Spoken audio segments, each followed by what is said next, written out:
Hello बच्चों, कैसे हो आप लोग। आई होप आप लोग बढ़िया होंगे और मन लगा के पढ़ाई कर रहे होंगे। हम लोग क्लास 11th अकाउंट्स में बेसिक अकाउंटिंग टर्म्स पढ़ रहे थे और आज हम लोग इसका लेक्चर 7 करने वाले हैं। बहुत आराम आराम से बेसिक अकाउंटिंग टर्म्स को सीखो, एक एक टर्म्स को सीखो, फिर जाके हम लोग आगे के चैप्टर को कंटिन्यू करेंगे जिससे कि हम लोग को अच्छे से पूरा कंप्लीट वे में अच्छे से समझ आ सके। तो आज हम लोग क्या सब सीखने वाले हैं। तो सर आज हम लोग चर्चा करने वाले हैं रिसिप्ट्स के ऊपर कि रिसिप्ट क्या होते हैं, कितने टाइप के होते हैं, कैपिटल रिसिप्ट और रेवेन्यू रिसिप्ट। तो चलो हम लोग आज की क्लास शुरू करने से पहले लास्ट क्लास में हम लोगों ने क्विज दी थी आप लोगों को, ठीक है। तो आई होप आपने क्विज का जवाब दिया होगा, ठीक है। और अगर नहीं देते हैं तो प्लीज आप क्विज जरूर दो जिससे आपको एक अंडरस्टैंडिंग मिलेगी कि आपको कैसा आपको क्लासेस अच्छे से समझ में आ भी रहे हैं या फिर नहीं आ रहे हैं। तो चलो फटाफट हम लोग देख लेते हैं कि हमारे क्विज का क्या आंसर था। तो सबसे पहला था which is the following example of a capital expenditure. तो कैपिटल एक्सपेंडिचर का एग्जांपल क्या होता है। कैपिटल एक्सपेंडिचर का मतलब होता है अगर कोई एसेट वगैरह खरीदते हैं तो न्यू इक्विपमेंट बाय करना जो है कैपिटल एक्सपेंडिचर का एग्जांपल था, ठीक है। विच of the following is an example of deferred revenue expenditure. ऐसा खर्चा जो हैवी कर लेते हैं, जो रेवेन्यू नेचर का होता है बट ज्यादा खर्चा कर लेते हैं। तो इसका एग्जांपल है एडवर्टीजमेंट एक्सपेंसेस। नेक्स्ट बात करते हैं which of the following best describe as a capital expenditure. Capital expenditure क्या होता है, जिसका फायदा हमें लंबे समय तक बिजनेस में मिलता है। तो इसका आंसर हो जाएगा सी, ऐसा खर्चा जो लॉन्ग टर्म बेनिफिट प्रोवाइड करता है बिजनेस को, ठीक है। अब बात करते हैं फोर्थ क्विज क्या था, which of the following best describe as a revenue expenditure. Revenue expenditure क्या होता है, ऐसा खर्चा जिसका बेनिफिट हमें केवल एक अकाउंटिंग पीरियड यानी करंट अकाउंटिंग पीरियड तक हमें मिलता है। तो आई होप आपको ये क्विज का सारे के सारे जवाब आपको समझ में आ गए होंगे। अब हम लोग बात करते हैं आज के क्लास से, ठीक है। अब देखो आज हम लोग सीखने वाले हैं रिसिप्ट। सबसे पहले रिसिप्ट क्या होता है। तो रिसिप्ट का मतलब होता है जब भी कोई आप अमाउंट रिसीव करते हो, जब भी कोई आप अमाउंट रिसीव करते हो, ठीक है, किस चीज के लिए अमाउंट रिसीव करते हो, फॉर आपने कोई एसेट कर दिया। आप ऐसे बोल सकते हो amount received from, amount received from sale of asset. आप कोई एसेट को बेचने से या फिर आप कोई गुड्स को बेचने से, ठीक है, या फिर कोई सर्विसेज, ठीक है, उससे जो पैसा आता है अमाउंट, अगर एसेट गुड्स और सर्विस को बेचने से आपको जो पैसा आता है उसको जनरली हम रिसिप्ट बोलते हैं, ठीक है। रिसिप्ट किसी भी नेचर का होता है, ठीक है। अब आपको ध्यान रखना पड़ेगा कि रिसिप्ट जो होता है जनरली दो नेचर का हो सकता है, एक तो कैपिटल नेचर का और दूसरा रेवेन्यू नेचर का। तो कैपिटल नेचर के रिसिप्ट को हम लोग क्या बोलते हैं, हम लोग कैपिटल रिसिप्ट्स बोलते हैं। कैपिटल नेचर के रिसिप्ट को हम लोग क्या बोलते हैं, कैपिटल रिसिप्ट। और रेवेन्यू नेचर के रिसिप्ट को हम लोग बोलते हैं रेवेन्यू रिसिप्ट्स, ठीक है। तो रिसिप्ट जो होता है वो जनरली दो कैटेगरी में आता है, एक तो कैपिटल रिसिप्ट, दूसरा रेवेन्यू रिसिप्ट, ठीक है। अब एक एक करके बात कर लेते हैं। हमने रिसिप्ट का क्लासिफिकेशन समझ लिया कि एक कैपिटल रिसिप्ट और रेवेन्यू रिसिप्ट। रिसिप्ट क्या होता है, तो कोई भी पैसा जब आता है ना किसी एसेट को बेचने से या कोई गुड्स से सर्विस से, तो वो हमारा रिसिप्ट के नेचर का होता है, ठीक है। अब बात कर लेते हैं कि कैपिटल रिसिप्ट क्या होता है। तो देखो कैपिटल रिसिप्ट का मतलब होता है कि ऐसा रिसिप्ट जो अराइज होता है, जो अराइज होता है फ्रॉम, अराइज होता है फ्रॉम कोई कैजुअल और नॉन रिकरिंग ट्रांजेक्शन की वजह से, कैजुअल और non recurring transaction, non recurring transaction. अब कैजुअल आप समझते होंगे, कैजुअल का मतलब होता है जो बार बार नहीं होता, ठीक है, जो लगातार नहीं होता। तो कभी ऐसा हुआ कि बिजनेस में ऐसा ट्रांजेक्शन हो गया जो कैजुअल नेचर का है, नॉन रिकरिंग नेचर का है, और साथ में एंड, ठीक है, ऐसा जो कैजुअल और नॉन रिकरिंग ट्रांजेक्शन है and not for ordinary course of business, not for ordinary. Ordinary का मतलब क्या होता है सर, ऑर्डिनरी का मतलब होता है डे टू डे, आप इसे डे टू डे बोल सकते हो। ऑर्डिनरी मतलब day to day, not for ordinary यानी day to day course of business, यानी ऐसा कोई ट्रांजेक्शन नहीं हो रहा है जो डे टू डे बिजनेस को चलाने के लिए किया जा रहा है। ये तो कभी अचानक से कोई ऐसा नॉन रिकरिंग ट्रांजेक्शन या कोई कैजुअल ट्रांजेक्शन हो गया, उससे जो पैसा आता है वो कैपिटल रिसिप्ट कहलाता है। अब जरा सोचो, हम अगर कोई बिजनेस करते हैं, हम कोई बिजनेस करते हैं तो उस बिजनेस में गुड्स को बेचने से या कोई सर्विस देने से जो भी पैसा आता है वो तो डे टू डे बिजनेस हो गया, ठीक है। बट मैं बात कर रहा हूं ऐसा रिसिप्ट जो कभी कभार बिजनेस में आता है, जो डे टू डे बिजनेस में नहीं होता है। तो एग्जाम्पल इसका सोचो, सर बैंक में कभी बैंक से लोन ले लिए, पैसे की जरूरत थी तो हमने बैंक से लोन ले लिया। मैं एक एग्जांपल लेता हूं, बैंक से लोन ले लिया, ठीक है। अब जरा सोचो, बैंक से लोन लेना क्या हमारा डे टू डे ट्रांजेक्शन है? ये रोज का काम है कि बैंक से जाके हमने लोन ले लिया?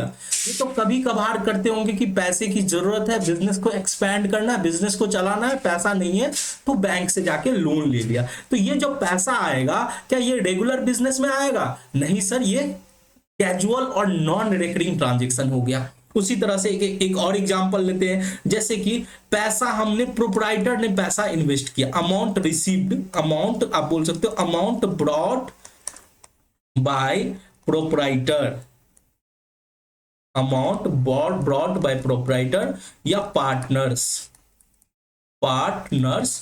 For capital.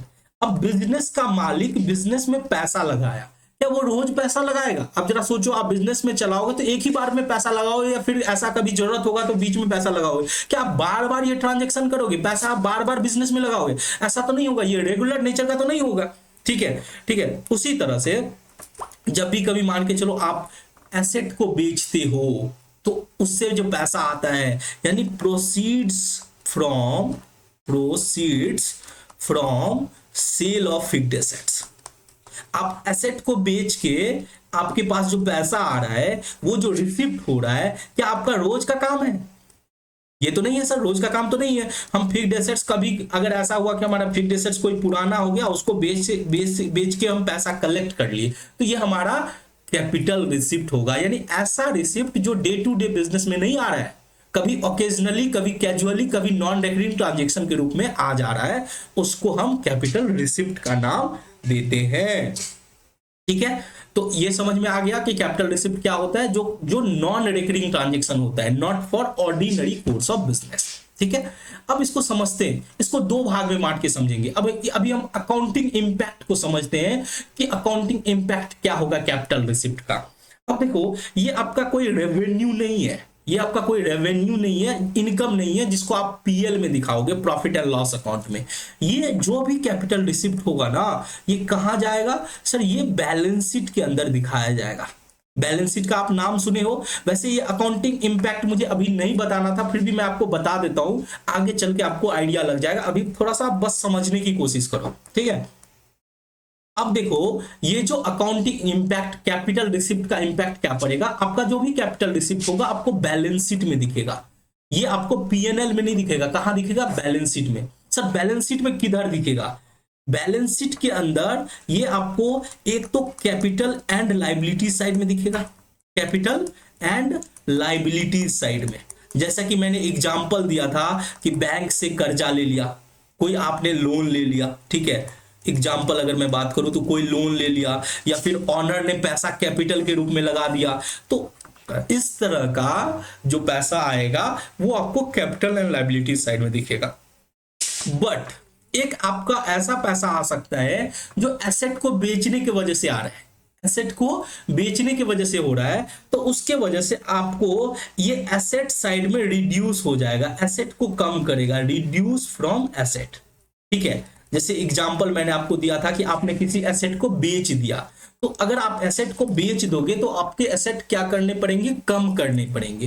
यानी हम क्या करेंगे, जैसे एग्जांपल मैंने बताया, sale of fixed assets, sale of fixed assets, किसी एसेट को आपने बेचा है और उससे पैसा आया है, कोई लैंड बिल्डिंग वगैरह बेचा है, तो उस केस में आपको एसेट को कम करना पड़ेगा। वैसे अभी अगर आपको नहीं भी समझ में आता है तो आपको बिल्कुल भी चिंता करने की बात नहीं है, ये बेसिक अकाउंटिंग टर्म्स है, आप बस मतलब समझ लो कि कैपिटल रिसिप्ट क्या होता है, इतना काफी है। आगे हम लोग इसके सारे अकाउंटिंग को डिटेल में चैप्टर वाइज समझने वाले हैं, तो अभी बिल्कुल भी आपको टेंशन लेने की जरूरत नहीं है। अब हम लोग बात कर लेते हैं बच्चों रेवेन्यू रिसिप्ट। अब देखो ये नाम में ही रेवेन्यू लगाया हुआ है, यानी कि आपने रेवेन्यू ऑलरेडी पढ़ा है। रेवेन्यू क्या होता था कि जो हम आमदनी कमाते थे, अर्निंग कमाते थे बिजनेस से, वो हमारा रेवेन्यू होता था, ठीक है। बट यहाँ पे बात हो रही है रेवेन्यू रिसिप्ट्स की, तो इसके बारे में हम वो लिख लेते हैं। रिसिप्ट क्या होता है? रेवेन्यू रिसिप्ट, जब भी कभी अमाउंट रिसीव करते हो, अमाउंट रिसीव करते हो, अमाउंट रिसीव करते हो in the normal course of business. आप नॉर्मल कोर्स ऑफ बिजनेस में जब पैसा आता है, नॉर्मल कोर्स ऑफ बिजनेस में जब भी कभी पैसा आता है, तो वो रेवेन्यू रिसिप्ट के कैटेगरी का होता है। सर जैसे कि आपने मान के चलो सेल ऑफ गुड्स और सर्विस से पैसा रिसीव किया है, आपने गुड्स को बेचा और उससे पैसा आया, तो ये आपका नॉर्मल कोर्स ऑफ बिजनेस है, आपका धंधा ही इसी चीज का है। Amount received from sale of goods और सर्विसेज।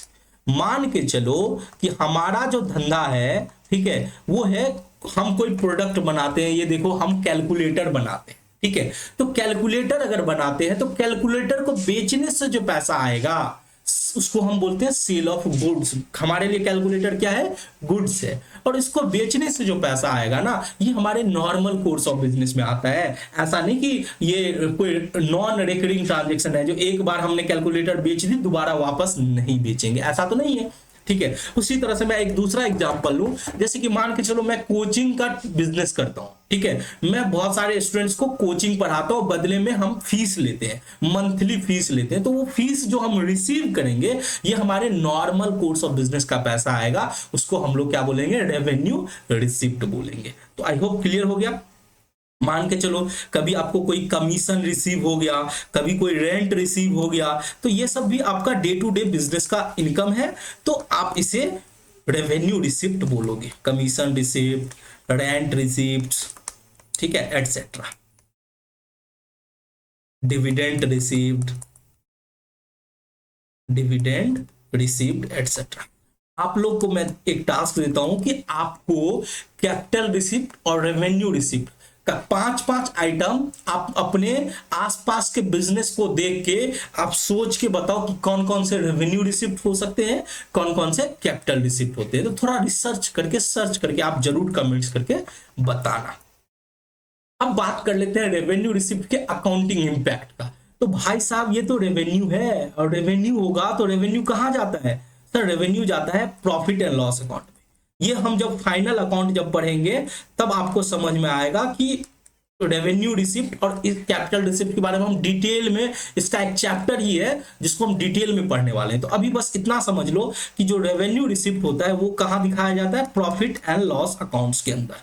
कहां दिखाया जाता है? Sir profit and loss account के अंदर, क्योंकि ये रेवेन्यू नेचर का है। अब सर बात कर लेते हैं कि सर आपने रेवेन्यू पढ़ाया था, ठीक है, और अभी पढ़ा रहे हो रेवेन्यू रिसिप्ट, थोड़ा कंफ्यूज हो गया, थोड़ा क्लियर करो, ठीक है। अब देखो ये पूरा का पूरा रेवेन्यू है। रेवेन्यू के अंदर दो चीज आता है, एक तो अक्रूड। अक्रूड का मतलब क्या हुआ? कमा लिए हैं बट पैसा नहीं मिला है। इसको अगर मैं हिंदी में आपको लिखाऊं तो मैं बोल सकता हूं कमा लिए हैं बट पैसा नहीं मिला, पैसा नहीं मिला, अभी तक पैसा नहीं मिला, ठीक है। अब जरा सोचो, कमा लिए हैं, अब हमने आपको गुड्स बेच दिया, ठीक है, हमने आपको कैलकुलेटर बेच दी, लेकिन आपने अभी तक पैसा नहीं दिया, आपने कैलकुलेटर उधारी खरीद ली हमसे। तो रेवेन्यू तो है मेरा, बट ये रेवेन्यू रिसिप्ट में नहीं आया क्योंकि अभी तक मिला नहीं है। बट जब हम रिसीव कर लेंगे ना, जब वही रेवेन्यू हम रिसीव कर लेंगे, यानी पैसा मिल जाएगा हमारे हाथ में, तब ये बन जाएगा रेवेन्यू रिसिप्ट, तब ये बन जाएगा रेवेन्यू रिसिप्ट। चलो ऐसे समझते हैं, ठीक है। हम लोग एक और एग्जांपल समझते हैं। मान के चलो ये हमारा एक शोरूम है, ठीक है, ये हमारा एक शोरूम है, ठीक है, कपड़े का। ठीक है, हम यहाँ पे कपड़े वगैरह गारमेंट्स का शोरूम है, हम क्लोथ्स वगैरह बेचते हैं। ठीक है, तो हमने पूरे महीने हमने जो रिसिप्ट किया, पैसा जो आया, रिसीव जो किया, पैसा जो आया, वो हमने मान के चलो 2 लाख की हमने सेल करी, 2 लाख की हमने सेल करी।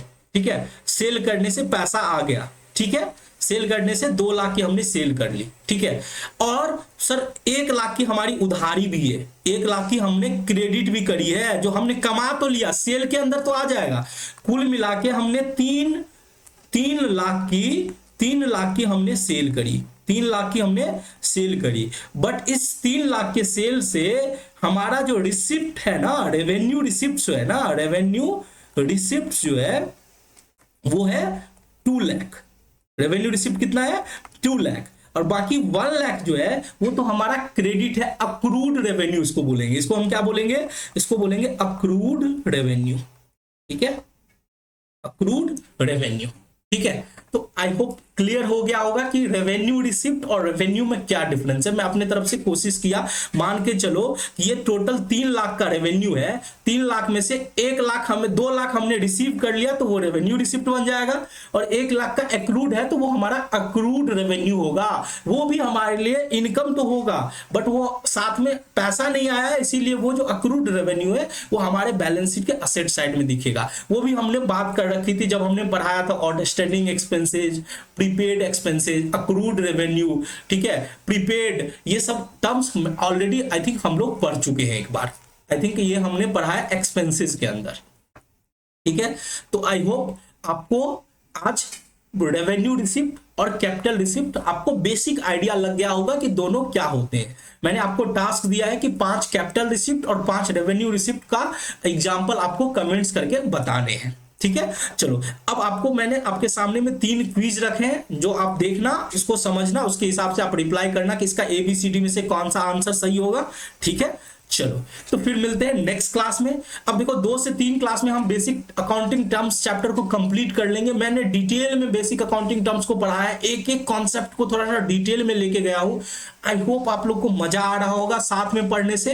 अगर कहीं भी आपको दिक्कत होता है तो बेहिचक आप कमेंट्स करके पूछ सकते हो। अगर आपको क्लास 11th के तैयारी के दौरान कोई भी तरह का दिक्कत हो आप जरूर पूछो। ठीक है, क्योंकि देखो ये फेस टू फेस क्लास नहीं है, हम आपको वीडियो रिकॉर्ड करके हम आपको भेज रहे हैं, तो मुझे पता तभी चल पाएगा कि आपकी पढ़ाई अच्छे से हो रही है नहीं है, हो रही है, जब आप इंटरेक्ट करोगे, आप हमें पूछोगे, आप कमेंट्स करोगे कि हाँ सर ये समझ में आ गई, ये तो समझ में नहीं आई। तो नेक्स्ट क्लास से उस टॉपिक को मैं कवर करा दूंगा, अगर कोई ऐसा टॉपिक जो आपको समझ में नहीं आया हो। तो चलो मिलते हैं नेक्स्ट क्लास में, तब तक के लिए जय हिंद।